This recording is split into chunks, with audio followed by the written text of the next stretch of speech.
I'm joined now by the mayor of Springfield, Ohio, says he and other officials have personally received threats. Mayor Rue, I appreciate your time tonight. I'm sorry we're talking under these circumstances. You heard Jay, what Vance said this weekend. I'm wondering if you have any thoughts on that, and if you could just talk about the threats that you have been experiencing in Springfield. Yeah, thank you for having me on, Anderson. We've been having continuous threats this 5 days now, and it's disconcerting that they keep doubling and tripling down with what we're asking them to stop talking about. Springfield is a good place. We're a wonderful place. We're not imploding on each other as far as a community. We're doing, we're really for each other in this community. We need help, not hate, and that's what we need from those that have the national stage. So you've had elementary schools evacuated because of bomb threats for 3 days in a row. How many kids, families' lives is all of this affecting? Well, if you look at our entire student body, you're looking around 6,000 to 7,000 students. And so it's just really mixes up a lot of the daily lives of our community.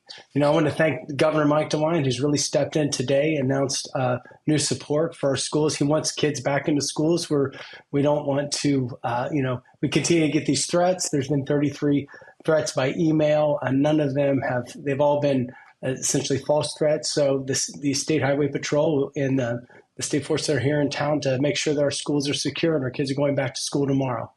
And do you think that, do you think kind of tamp down on the threats, the logistical problems caused by all this national attention? Well, it certainly is my hope that we come back to a community of peace. We're not a community without struggle, but I can say that we definitely would like to get back to focus on what normal life is here in town and focus on what we've been focusing on: our infrastructure, our school system, our healthcare, and bringing the community together to move forward. Well, as far as the Haitian community, as a human being, I personally hate to see an entire community be just blasted like this, and lies continuing to be said about a community.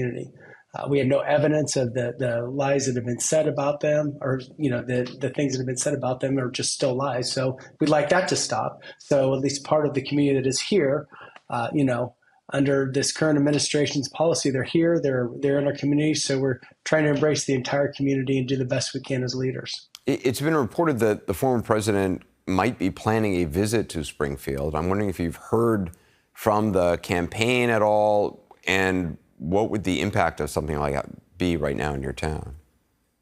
It would be extremely difficult if either one of the candidates came to our community right now, and I would discourage it if I had the opportunity, just because this is not a time to campaign in our community at the national level. And in terms of the difficulties, separate from this, the actual difficulties because of the large number of people who are there legally but who have come, what are the resources you need to help cope with that? I think the number one resource when we're asking for funding, I'd say we've pretty much focused in on translation services. Our critical care hospital, as well as our federally funded hospital, both are in deficit because of the expense of translation services. Our school systems need help with translation services, as well as our safety forces, to be able to communicate with those that they're trying to serve well. So that's kind of where we've been trying to focus in the funding. We've also had, realistically, we've had an uptick in reckless operation. And again, we had a program in coordination with the State Highway Patrol and our local law enforcement to help curb that, the reckless operation, and help assist in enforcing that.